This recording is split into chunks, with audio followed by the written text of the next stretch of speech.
Let's get to the second part that you mentioned. You've noticed that our democracy is deteriorating into a dictatorship.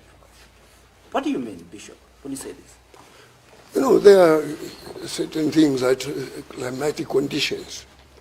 Climatic conditions are, first of all, you are talking about instruments of governance. Instruments of governance like the police, the whatever. These are constitutional bodies. Are they doing their work? They are not being allowed to do their work. They are told what to do. I'm saying that because I had one of my uncles who was a top police officer at Independence. 5 years down the line, he resigned from the police office. He resigned as officer commanding what they called Central Region that time. Okay? So he was a top police officer.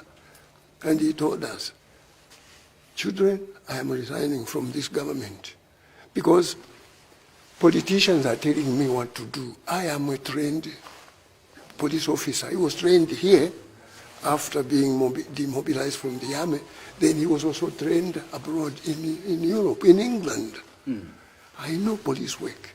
But the politicians are making me do something that is not according to my training. I am a civil servant.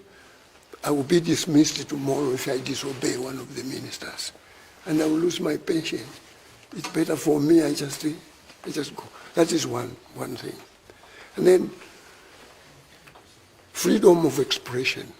Freedom of expression, freedom of association. Are you still saying that till date the police is compromised?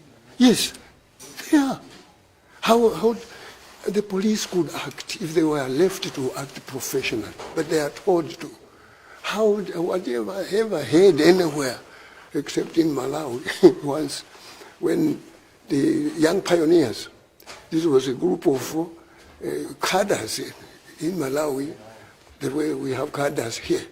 They were fighting soldiers at one time, and soldiers didn't want to do the nice thing to quieten them, because they are trained as soldiers. Until the time came when Dr. Banda was so unpopular, and there was that uprising. They went for the young pioneers and demolished them, and that is that. You leave the police, they are going to do something that will bring people to book, but they are not supported. They are compromised. They are told what to do, and some, instead of saying, no, we can't do this, they are afraid of their positions because tomorrow they will be dismissed in national interest, and that is that. That is wrong. That is one. Freedom of expression. Yes, then when it comes to expression, not just, as they call it, freedom of expression, freedom of speech. It reminds me of what Idi Amin was saying about Uganda. And he said, oh, you know, people complain that Uganda has no freedom of speech, has no freedom of speech. It is not true. We have freedom of speech. Only I don't guarantee freedom of the speech.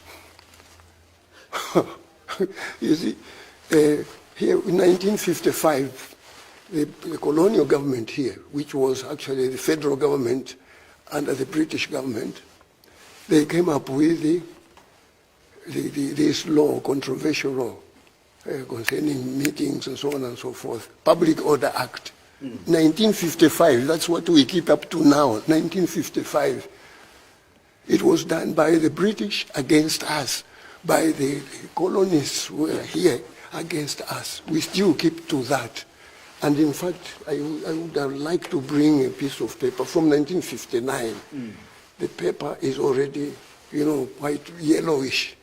It is a paper that was used to write a permission, asking for permission from Chinsari district, from Chinsari police and Chinsari district, the commissioner, to hold a church function outside the church, because the church was too small. People were coming from various villages for a kind of rally.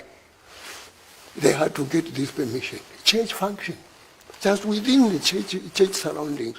We still have that. Those young people who wanted to meet the president, what happened? They were threatened by guns. Our own children threatened by guns. This is disgraceful. Disgraceful. What kind of freedom is that? And then you have this facility, movie TV. And we are happy that you have it. But you know what happened to movie TV? It was closed at one time. And I remember at one time, because of what happened there on the Copper Belt with Frederick Chiluba attacking me, I came to movie TV. Can I give my side of the story? No, because the government will not allow you. Again, I went to ZNBC. No.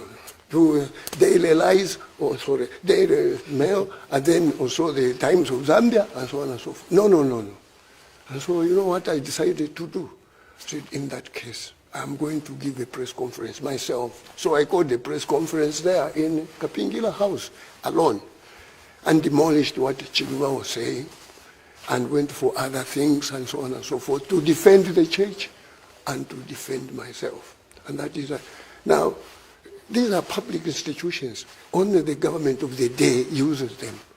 You can't go to the Times of Zambia and say, I'm going to say this, especially if it's against the government. They won't allow it.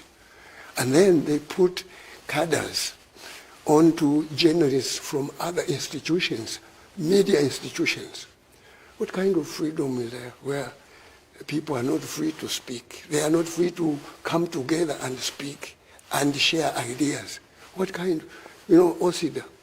Before OSIDA was registered completely, we had decided to have a meeting at Mulungusho. Say, like minds, let's sit down and just discuss. It will be very informal. They paid all the money and everything. The day we were going there, it was cancelled because they had not told the police. The police had been told, just that they didn't want it. We are the beck and call of the government. So what kind of freedom is that? Where the president is threatening lawyers. Oh, you see, I have to run again, and if the Concord stops me, you will see what happens. I mean, we already have a president who is so strong. The Constitution makes that president so strong, so powerful. And now this time around, they want him to be even more powerful. This is not a democracy at all. This is a dictatorship in everything except name. And that is that. There are no two ways about it. People should not be going around beating about the bush. This is the situation. Well, interesting. Let's come to the constitutional